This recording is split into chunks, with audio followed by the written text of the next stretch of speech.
Gente, boa noite. O tema que a gente vai trabalhar hoje, eu acho que é um tema sempre pertinente nas casas espíritas. É um tema extremamente pertinente no nosso dia a dia, que é esse aprendizado de sermos bons, de sermos justos, de sermos misericordiosos, né? Que nada mais é do que a lei da caridade, né? E aí a gente vai ver que no livro Legenda Espírita tem um capítulo 15 que fala o livro é o Espírito da Verdade, né? Aí a gente vai ver o cultivador é conduzido ao pântano para convertê-lo em terra fértil. O técnico é convidado ao motor em desajuste para sanar-lhe os defeitos. O médico é solicitado ao enfermo para a bênção da cura. O professor é trazido ao analfabeto para auxiliá-lo na escola.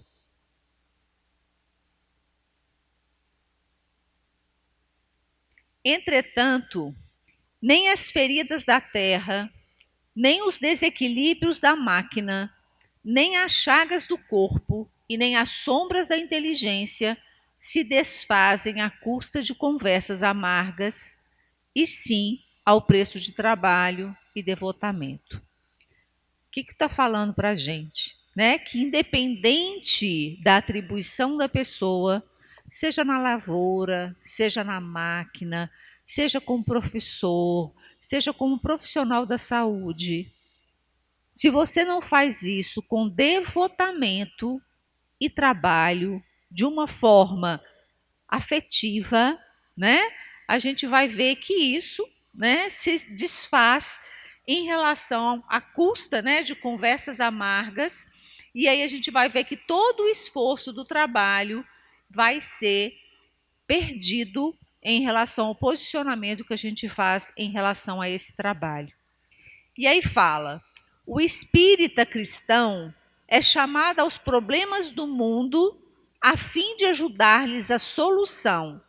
Contudo, para atenderem semelhante mister, há que silenciar discórdias e censura e alongar entendimento e serviço. E por fim, está demorando, está rodando.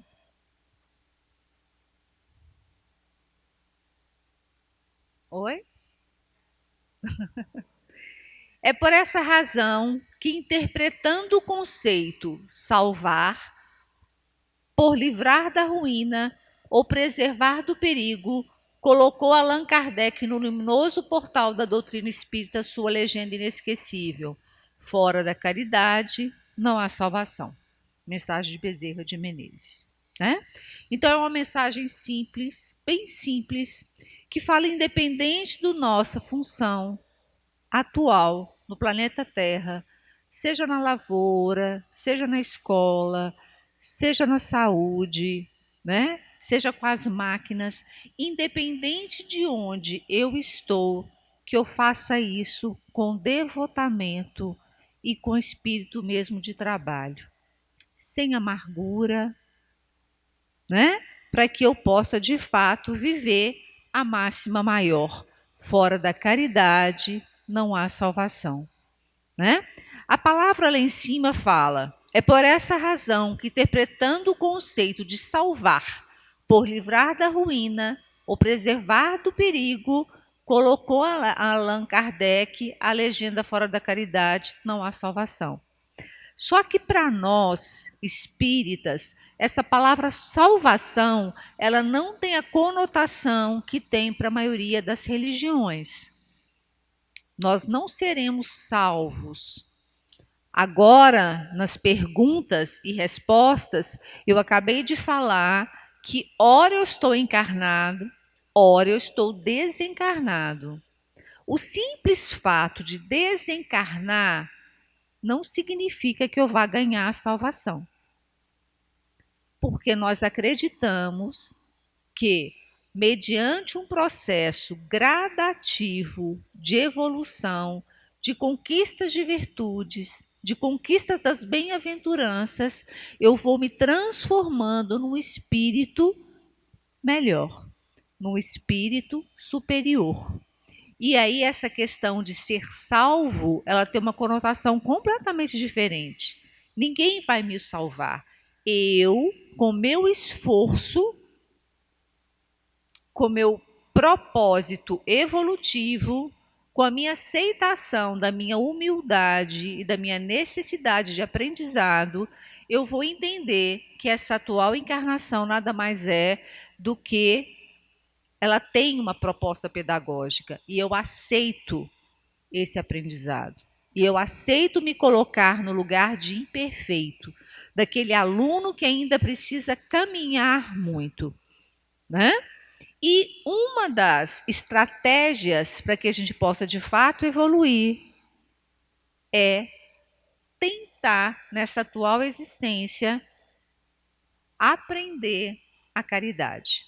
A gente vai ver que é um processo extremamente lento, gradual, em que, à medida que eu vou melhorando o meu pensamento, as minhas palavras e os meus atos, eu vá conseguir de fato viver a caridade na sua essência. Então, esse texto de Bezerra está falando exatamente disso. A gente vai aprender a caridade nos mínimos detalhes da minha vida, como Chico fazia, como Irmã Dulce fazia, né? Como Gandhi fazia e principalmente como nosso exemplo maior, como Jesus fazia, né?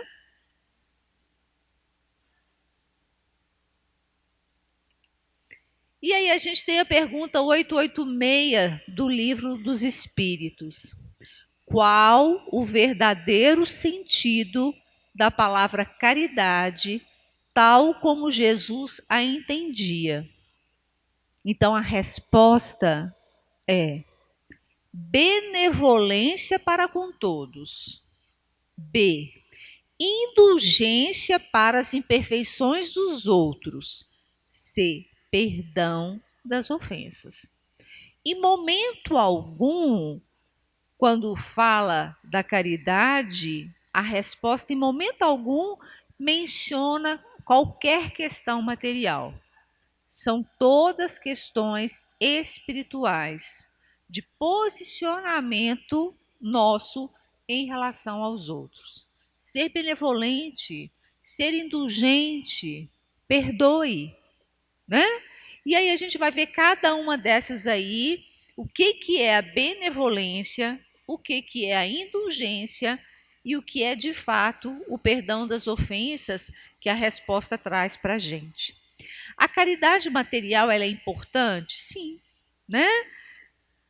Todas as vezes que uma casa espírita se preocupa com a alimentação, com a cesta básica, com a roupa, né, com as festas que normalmente as casas espíritas fazem para as famílias assistidas, isso é extremamente importante. Mas para Jesus, isso já deveria ser um hábito corriqueiro nosso. Se nós somos irmãos numa mesma reencarnação, seria esperado que eu vendo a fome do meu irmão, a falta, a vulnerabilidade social do meu irmão, que eu já fizesse isso do ponto de vista material.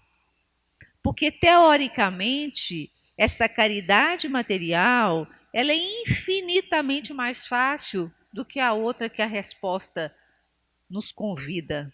Ser benevolente. O que é ser benevolente? Né? É ser bom. É demonstrar boa vontade em relação às outras pessoas, demonstrando empatia, compreensão e tolerância. É ato de ir ao encontro do bem. É a realização do bem em todas as circunstâncias. É respeito próprio. É difícil ser benevolente? Vamos começar pela empatia. Ser empático não é tão difícil, né?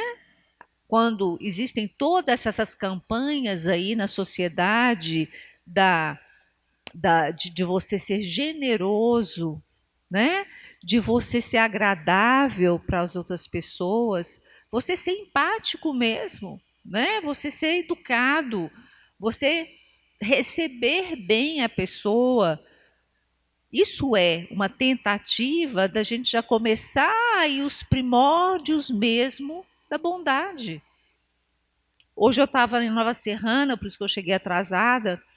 Eu estava capacitando os diretores de escolas e eu estava falando exatamente essa questão da empatia. Vamos escolher uma pessoa que seja muito empática na escola, que é aquela pessoa que com certeza vai conseguir acolher o sofrimento psíquico de crianças e adolescentes. Sempre tem alguém, ou da limpeza, ou um professor de educação física, ou diretor, sempre tem uma pessoa nas instituições que são empáticas, que são agradáveis, que sabem ouvir, né? Não essa escuta qualificada de um profissional, mas que sabe acolher. E muitos de nós podemos exercitar isso, exercitar a empatia, né? Exercitar a boa vizinhança, que é essa tentativa de acolher o outro e receber o outro numa relação mais fraterna possível. Né? Tudo isso a gente vai ver que é aprendizado.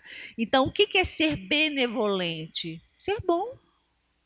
Tentar o tempo todo fazer o bem, fazer o que você pode fazer de melhor naquele momento para aquela pessoa, ser solidário.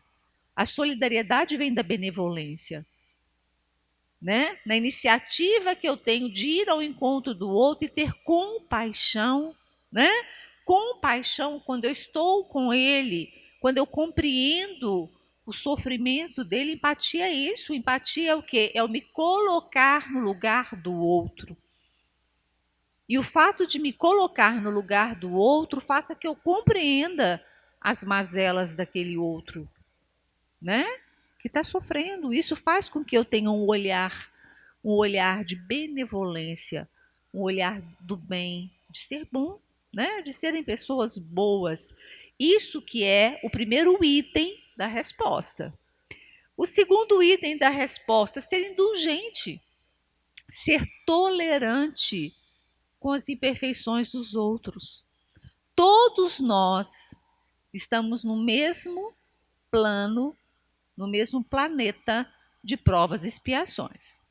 Então, pode até ser que tenha um mais à frente, um pouquinho mais atrás, mas nós somos todos farinha do mesmo saco.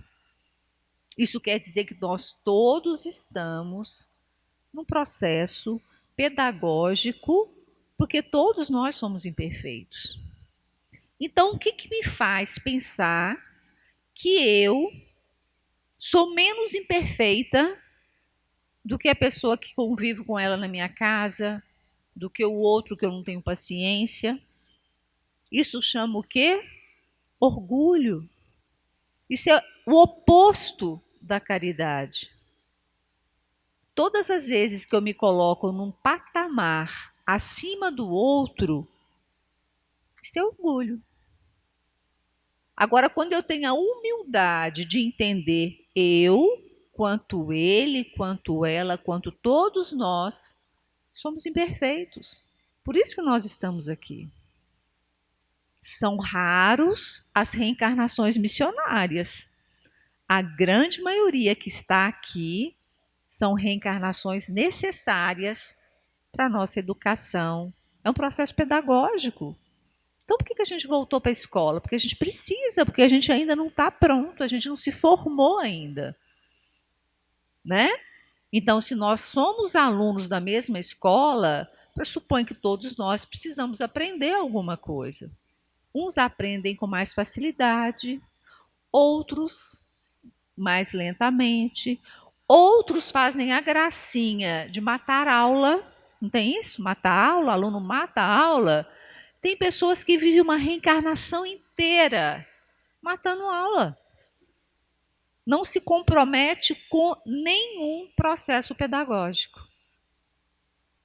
A evolução ela não para. Não vou dizer que essa pessoa não vai aprender nada, alguma coisinha ela vai aprender, mas ela podia ter aprendido muito mais se ela tivesse se esforçado nesse processo, né, de transformação íntima, de mudanças de comportamentos, mudanças de pensamentos e tudo mais. Então, ser indulgente nada mais é do que eu entender que o outro, como eu, ainda não estamos prontos. Então, é o ato de ser dócil e manso, tanto com os outros quanto a si mesmo. Indulgente é aquele que é capaz de agir com bondade e tolerância em relação às ações e particularidades de outros, além de perdoar as diferenças. Nós somos diferentes. É um auxílio mútuo. Por que nós vivemos em sociedade? Porque nós precisamos do outro.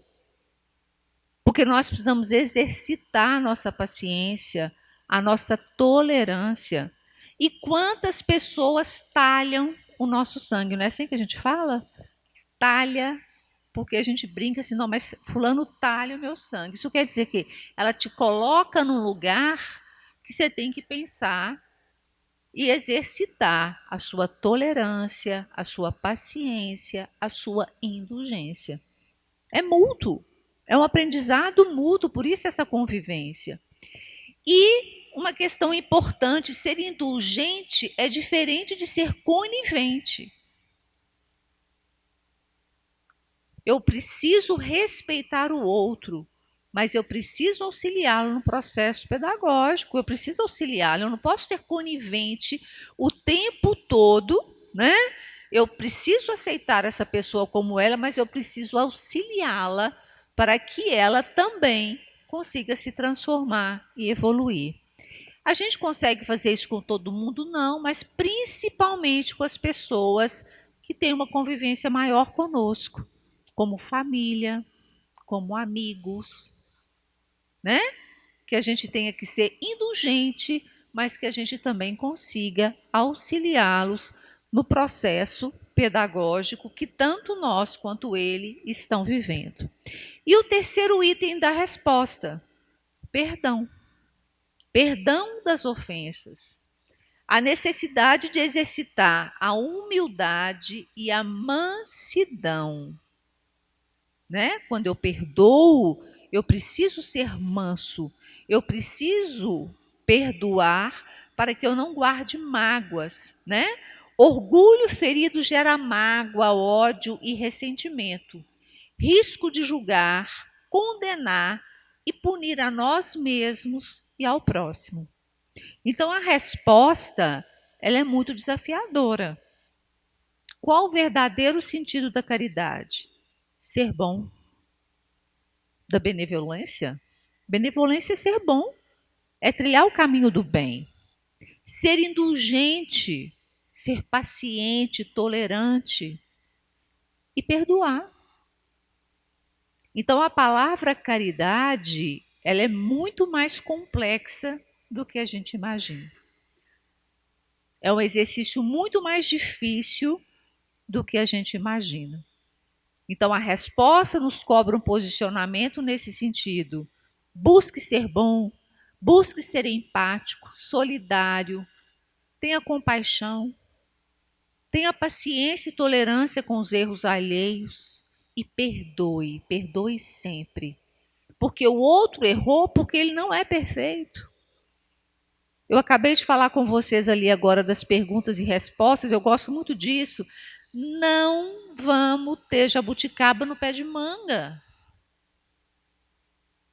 Então, hoje, lá em Nova Serrana, a gente estava discutindo saúde mental de crianças e adolescentes. Como cobrar de crianças e adolescentes um comportamento X se ela não recebeu isso em lugar nenhum? Será que ela recebeu isso em casa? Será que ela traz isso? Não, porque eu não ia falar isso na escola, né? Porque a gente sabe que um adolescente, como nós todos, são espíritos que viveram várias reencarnações, mas obviamente que profissionalmente eu não vou falar disso numa escola, mas eu falo assim, o que essa criança recebeu ao longo da vida dela para que ela possa nos dar, né? Então, quando a gente e é uma situação extremamente complicada que a gente tem vivido hoje com as crianças e adolescentes, é que nós nunca tivemos tantas crianças e adolescentes com autolesões e tentativas de autoextermínio. E aí a questão é, o que essas crianças receberam de recursos internos para que elas possam lidar com as frustrações, para que elas possam, de fato, se posicionar frente aos problemas e adversidades da vida, né? Então, a indulgência é exatamente isso. Eu tenho que entender que o outro, ele tem uma série de limitações, inclusive limitações da educação atual, da forma que a gente está lidando com as questões atualmente, né? Então, isso faz com que a gente ainda tenha que ser mais indulgente ainda, né? E aí, o Haroldo, ele fala, o Haroldo Dutra, né? Quem ouve Haroldo, eu gosto muito das palestras do Haroldo porque ele é muito histórico, né? Assim, ele tem uma bagagem histórica fantástica, né? E ele fala até de uma palavra que eu não lembro mais, que, né, nos países, à época de Jesus, não existia essa distinção entre justiça, amor e caridade. Era uma palavra única. E numa palestra sobre caridade, Haroldo Dutra fala essa palavra. Então, quando você vai traduzir essa palavra, eu não sei se é em hebraico, mas eu não lembro, mas quando você vai traduzir essa palavra, ela nada mais é do que o sinônimo das três. Então, justiça, amor e caridade é a mesma coisa. É uma tríade inseparável. Por isso que quando a gente vai estudar a parte 3 das leis do evangelho, as leis, a última é essa, lei da justiça, do amor e da caridade, porque as três, elas são juntas, não tem como eu separar. Então, a pergunta 879 do Livro dos Espíritos: qual seria o caráter do homem que praticasse a justiça em toda a sua pureza? O verdadeiro justo, a exemplo de Jesus, porque praticaria também o amor ao próximo e a caridade, sem os quais, aí termina falando da justiça, tá? Comeu aí, né? Sem os quais ficaria sem a justiça. Então fala do amor, a caridade e a justiça. Então a própria resposta do Livro dos Espíritos é exatamente essa. Quem é esse justo, né? Aquele que vai viver de fato o amor, a caridade e a justiça como questões inseparáveis. Então, o amor e a caridade são o complemento da lei da justiça. Pois amar o próximo é fazer todo o bem que nos seja possível e que desejaríamos que nos fosse feito, né? Então, se eu sou justo, eu consigo amar e eu consigo ser caridoso. A justiça é isso, né? Porque quando eu sou justo, eu consigo me colocar no lugar do outro. Isso é empatia, né? Se eu sou justo, eu consigo ser solidário ao outro. Se eu sou justo, eu consigo entender pela indulgência as imperfeições do outro e tenho tolerância a elas. Se eu sou justo, eu consigo amar plenamente essa pessoa, né? E aí, a caridade, segundo Jesus, não se restringe à esmola, abrange todas as relações com os nossos semelhantes. Por isso que a pergunta lá, a resposta é bem complexa. O que é a caridade de fato? Ser benevolente, indulgente e perdoar, né? Desenvolvimento das virtudes, visando a evolução tanto de quem faz a caridade quanto do quem recebe a assistência. Então, quando eu me coloco no lugar do justo, daquele que faz a caridade, qual que seria o maior benefício? A evolução, o aprendizado das virtudes, né?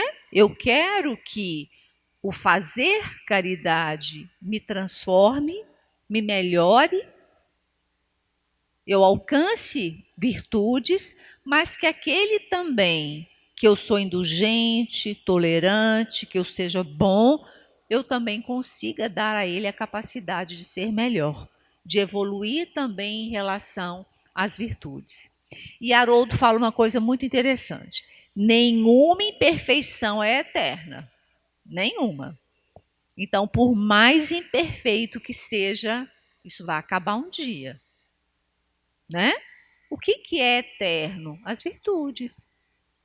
E aí, quando a passagem do Evangelho fala dos tesouros, onde está o vosso tesouro, aí está o vosso coração, né?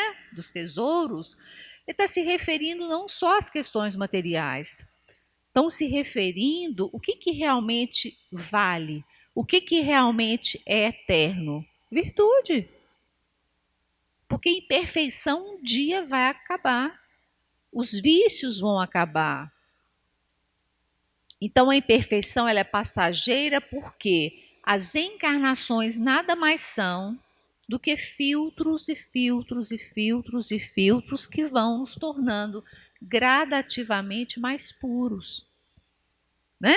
Então vamos pensar aí numa água muito suja, cheia de impurezas. A gente passa aí numa existência, dá uma filtradinha, passa na peneira. Sobrou impurezas? Muitas. Vamos para a próxima. Cheguei na outra, eu sou filtrado de novo. E aí, gradativamente, as impurezas vão se acabando e eu vou conseguindo, de fato, o que é necessário, que são as virtudes. Então, é por isso, né, que a gente tem as bem-aventuranças, porque elas são a trajetória dessa peneira que vai se peneirando ao longo das minhas encarnações. Só que para a gente ser peneirado em cada encarnação, eu tenho que ter o quê? Foco. Não falei do aluno que mata a aula o ano inteiro? Tem gente que mata uma encarnação inteira. Dá só aquela filtradinha assim e passa para a próxima. Mudou muita coisa? Bem pouquinho, porque a gente não anda para trás. A evolução é sempre à frente, né? Jesus fala, tem que caminhar hoje, amanhã e sempre. E Paulo de Tarso fala para a gente, cuidado com as zonas de conforto, com as zonas de repouso. Não dá para ficar repousando uma existência inteira. Não dá para repousar uma encarnação inteira. Então, se eu tenho um objetivo que é sede perfeitos como vosso Pai Celestial, esse é o convite. Então, esse é o caminho. Minto, desculpa. Esse é o objetivo. O caminho quem vai traçar sou eu. Eu posso passar essa existência inteira paradinha, deixando a vida passar. Ou eu posso ter foco e seguir o meu objetivo, que é, de fato, conseguir as bem-aventuranças, as virtudes. Isso vai depender de quem? Postura. Qual é a minha postura frente à vida? Porque ser benevolente, ser indulgente e perdoar não é uma coisa fácil. Eu preciso me dispor a isso. Eu preciso, porque nós não somos isso ainda. Então eu preciso tentar me esforçar nesse sentido. Tá? Então toda a moral de Jesus resume em duas coisas: caridade e humildade. Por que humildade? Porque humildade é a porta de entrada para a evolução. Se eu for orgulhoso, eu não tenho que mudar nada. Então, o orgulho e o egoísmo são as virtudes contrárias aos da moral de Jesus, que é a caridade e a humildade. Eu não vou entrar nas bem-aventuranças, porque não é o foco do nosso estudo, mas só para vocês verem, eu pus a setinha lá. A primeira delas é que bem-aventurados os humildes. A gente só vai conseguir exercer a caridade, ser benevolente, indulgente e perdoar, se eu me colocar nesse lugar de aprendizado. Eu tenho que aprender, eu não sei ainda. Todos nós aqui nessa sala, nós somos 100% benevolentes, 100% indulgentes, a gente perdoa 100% tudo? Não. Né? A gente está aprendendo isso, e para eu aprender eu tenho que ser humilde. Então, bem-aventurados os humildes. É a primeira bem-aventurança, porque é o pontapé inicial do nosso processo de aprendizagem. E aí, não tem como falar de caridade sem falar dessa coisa linda, linda de Paulo, né? Que já virou até música, de tão poético que é. E aí a gente vai ver que a suprema excelência da caridade de Paulo, que é esse texto fantástico, que é: ainda que eu falasse a língua dos homens e dos anjos, então ainda que eu possuísse todo o conhecimento do mundo, ainda que eu possuísse toda a intelectualidade, entendesse toda a questão linguística, né? Assim, o conhecimento dos homens e ainda espirituais, porque fala dos anjos, e não tivesse caridade, eu não tivesse amor, seria como metal que soa ou como o sino que tinge, que tine, né? O que que o sino faz?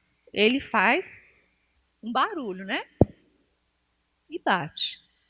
Só que esse sino, se ele bate, o som se desvai, o som acaba, né? Então o texto de Paulo é lindo porque ele vai falar exatamente, por mais que eu tenha todo o conhecimento do mundo e conhecimento espiritual, se eu não tivesse amor, eu seria como um sino que bateu e acabou. E ainda que tivesse o dom da profecia, se eu tivesse o dom da mediunidade e conhecesse todos os mistérios, não há mistérios no sentido dogmático. Todas as verdades, mais cedo ou mais tarde, serão dissecadas. De fato, em decorrência de nossa ignorância, estamos cercados por mistérios. À medida que nós vamos nos peneirando, é como se a gente se tivesse tirando os véus dos mistérios, né? Cada vez mais a gente vai tendo maior conhecimento. Quanto mais conhecimento, maior responsabilidade, né? E o texto continua: mesmo que eu tivesse o dom da mediunidade, mesmo que nem tivesse mais mistérios, que tivesse desvendado todos os véus, e ainda que tivesse toda a fé, de maneira que transportasse os montes, que é essa fé consciente, racionalizada, que é capaz de contornar obstáculos, e não tivesse caridade, ausência de amor, na mediunidade, na sabedoria, na cultura e na própria fé, nada seria, né? Então, por mais que eu tivesse todo o conhecimento, inclusive da mediunidade, de todos os mistérios, se eu não tivesse amor, de que adiantaria? Né? E aí a gente vê, quando fala da mediunidade, como uma questão mais da doutrina, a gente vai ver quantas pessoas que têm o dom da mediunidade e não conseguem viver isso com a benevolência, que não usam isso para o bem. Quantas pessoas usam a mediunidade para o mal, para complicar mais ainda, porque o dom da mediunidade é um dom, né? Que essa pessoa não consegue. Então, assim, se ela usa mediunidade, se ela usa cultura, se ela usa todo o seu conhecimento, se não for com amor, de nada resolveria, de nada adiantaria, né? Nada seria, tudo isso nada valeria, porque continuaria lhe faltando verdadeiramente o espírito, que é o amor. E ainda que distribuísse toda a minha fortuna para sustento dos pobres, em benefício do semelhante ou do orgulho próprio, e ainda que entregasse meu corpo para ser queimado e não tivesse caridade, nada disso se aproveitaria, né? O sacrifício, ele só é válido, né, se traz benefício para alguém. Então, por exemplo, o texto, né, fala para a gente assim, o livro do o Evangelho traz esse exemplo, um corpo de bombeiro, por exemplo, que entra num incêndio para salvar uma família, é um sacrifício, mas tem um objetivo, né? Então, mesmo uma pessoa que faça um sacrifício, se ela não tiver amor, de nada valeria, de nada adiantaria, né? A caridade é paciente, é doce e benfazeja. A caridade não é invejosa, não é temerária e precipitada. Não se enche de orgulho e nem procura seus próprios interesses. Não se melindra e não se irrita com nada. Não se regozija com a injustiça, mas se regozija com a verdade.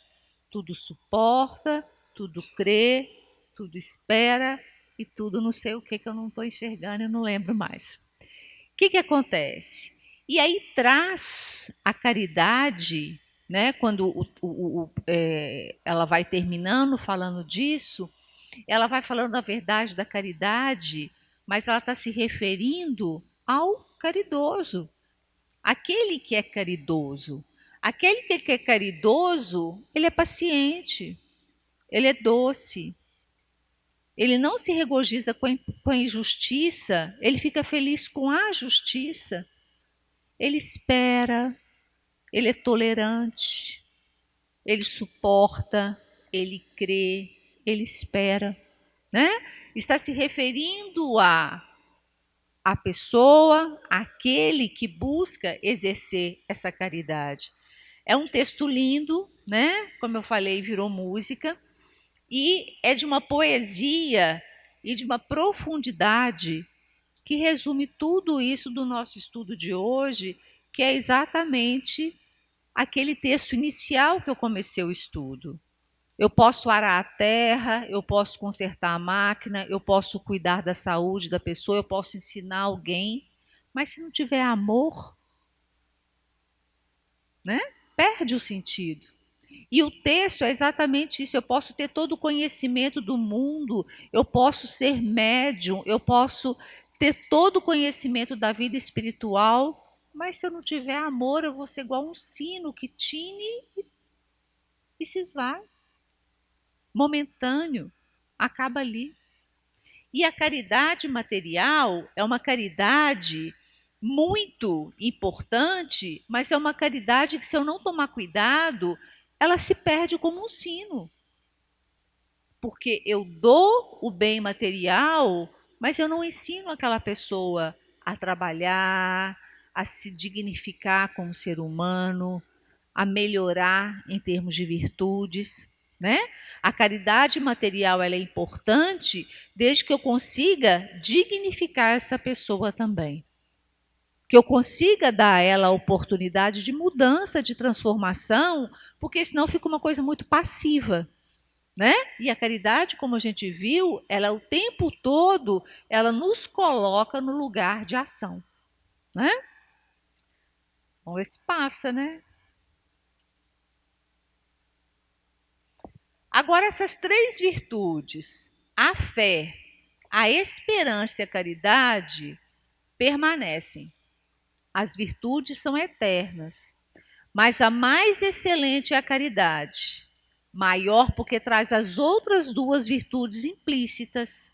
Só se dedica à caridade, ao amor em ação, quem tem fé e que tem esperança, né?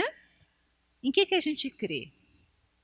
A gente crê enquanto espíritos, a gente crê em todo um aparato espiritual, no mundo espiritual, e aí a gente crê nessa superioridade, né, que a gente vai alcançar um dia, que nós vamos ser, de fato, cristãos.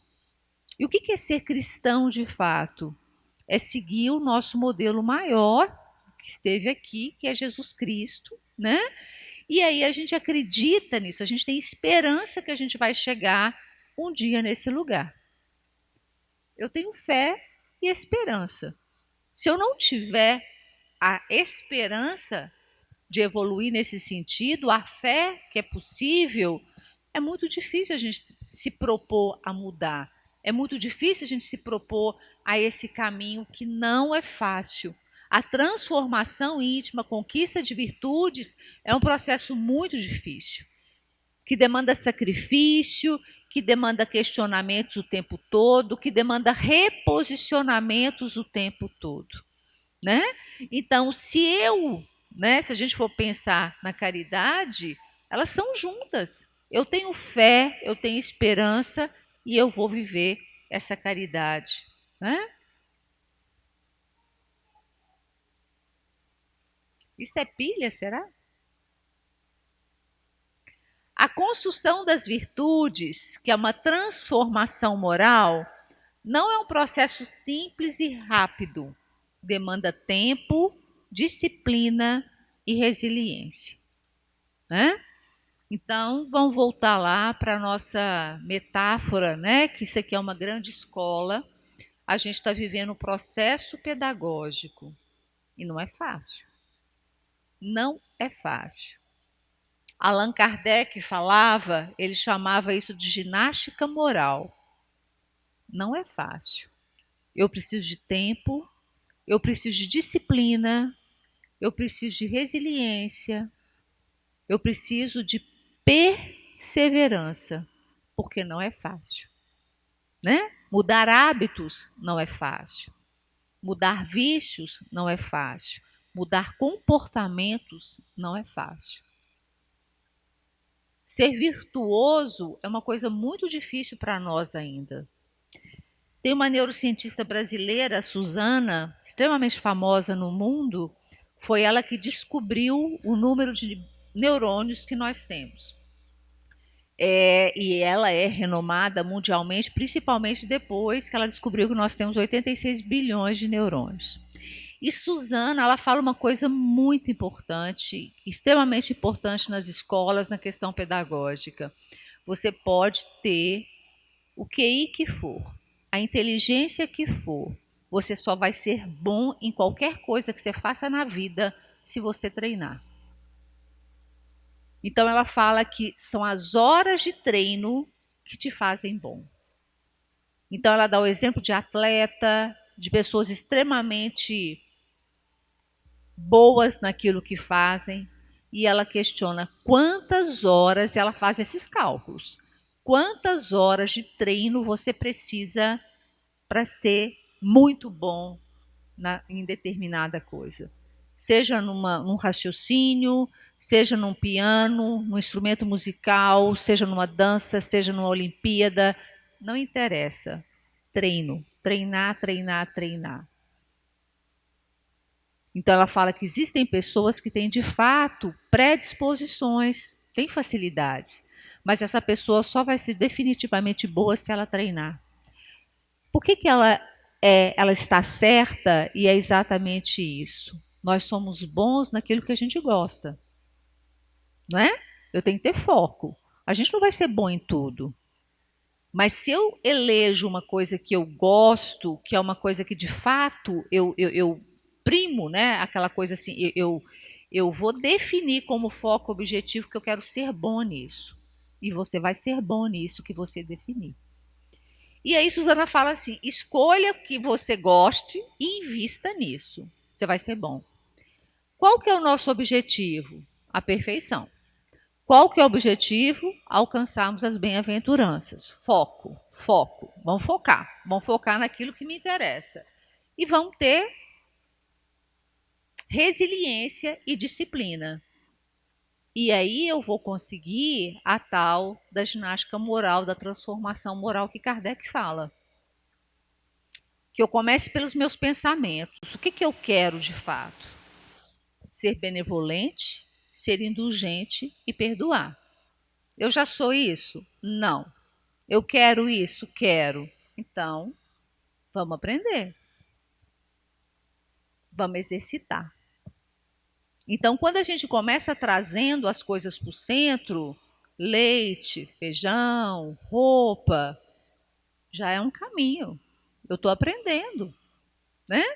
Eu estou tendo compaixão pelo sofrimento do outro. Eu sei que tem pessoas da minha comunidade que estão passando fome. E aí eu tenho compaixão pelo sofrimento do outro. Primeiro ponto para a caridade. Eu ter pensamentos bons, eu tentar ser bom o tempo todo, eu tentar ser empático o tempo todo. Isso é exercício. Isso é aprendizado, tá? Antes, porém, da caridade que se manifesta e isso é na caridade essencial, no Vinha de Luz, ele fala que antes da caridade que se manifesta exteriormente, pratiquemos a caridade essencial, que é pensarmos, falarmos e agirmos segundo os ensinamentos do Divino Mestre. Caridade de vivermos verdadeiramente nele, para que ele vive em nós. Essa é a caridade essencial. Ela tem que começar aqui dentro. Se eu guardo rancor, se eu desejo mal, para que eu vou trazer feijão para o centro? Não é? É como se trazer feijão para o centro aliviasse em alguma coisa esse rancor, essa mágoa, e algumas pessoas chegam a ter ódio. Alimentam ódio dentro do seu coração. E querem dar uma roupa para a pessoa que está com frio. Ótimo, não estou falando que isso é ruim. É muito bom. Mas a gente tem que ter essa caridade essencial, que é eu me posicionar, eu, comigo mesmo, me posicionar diante dos ensinamentos. Né? Que é pensar, falar e agir de acordo com os ensinamentos do Divino Mestre. E aí, tem uma coisa que é comum a todos nós, né? Alguns de nós podem viver 80 anos nessa encarnação, outros 20, não interessa. Todos nós temos uma coisa igualzinha. Todos nós temos o dia de 24 horas. Isso não muda para ninguém. O meu tempo é 24, quando parou da 24, para todo mundo é 24 horas. E aí, a gente tem que pensar nas nossas prioridades, nos nossos objetivos, no nosso foco. Eu quero aprender a ser benevolente. Eu quero aprender a ser indulgente, perdoar e viver a caridade. Eu tenho 24 horas. O AA não faz isso, que é fantástico, só por hoje. Se a gente conseguisse todos os dias falar só por hoje, eu vou tentar ser empático, ser solidário, ser paciente, ser tolerante, ser amigável, olhar com aquela pessoa que é difícil com um olhar mais afetuoso, só por hoje. No meu trabalho, porque se a gente for pegar a nossa rodinha do nosso dia, sobra muito pouco tempo. A gente dorme 8 horas, alguns 10. A gente trabalha muito. Aí pensa assim, eu vou deixar para fazer caridade só lá no centro, a hora que eu chegar lá. Não, o primeiro texto que eu li para vocês, seja na lavoura, seja na máquina, seja no consultório, seja na escola, seja bom, seja amigável. Porque é o tempo que a gente tem. Então, o tempo ele é patrimônio para todo mundo. Então, eu preciso otimizar o tempo para os meus reais propósitos de aperfeiçoamento e evolução. E o mundo em que a gente vive, ele ofusca os nossos objetivos. Olha essa Black Friday aí que teve aí. Começa a ofuscar a nossa cabeça. Será que eu preciso disso? Não é? Fica criando uma demanda que às vezes eu não preciso. Não é assim? E aí, para a gente terminar, o tempo é patrimônio igual para todos nós. Basta usares sabiamente a vontade que tantas vezes manejamos para agravar nossas dores, a fim de consagrares ao serviço do bem e ao estudo iluminativo. Quando quiseres, como quiseres, onde quiseres e quanto quiseres, melhorando-te sempre. Né? Olha os verbos, tudo nós. Quando você quiser, onde você quiser, como quiser, quanto quiser, à vontade. A mesma vontade que eu tenho para fazer maledicência, para ser intolerante, é a mesma que eu posso tentar ser bom, que eu posso tentar ser indulgente, é a mesma vontade, né? E aí cabe a nós o quê? Autonomia, nós somos livres, tem o livre-arbítrio, somos livres para agirmos da forma que a gente quiser, mas nós somos responsáveis por isso. Então, ser benevolente é o ato de ser bom. Então, que a gente comece a treinar a ser bom. Que seja por hoje, que seja por amanhã, que seja um exercício gradativo, porque a gente vai exercitar tanto que vai chegar uma hora, como a Suzana fala, que a gente vai ficar muito bom nisso, muito bom nisso. E aí a gente vai virar um Chico da vida, que a gente vai fazer caridade sem perceber, isso vai virar automático. A gente vai ser bom o tempo todo, a gente vai ser justo o tempo todo, porque a gente alcançou a virtude da caridade. Mas até chegarmos lá, muito trabalho.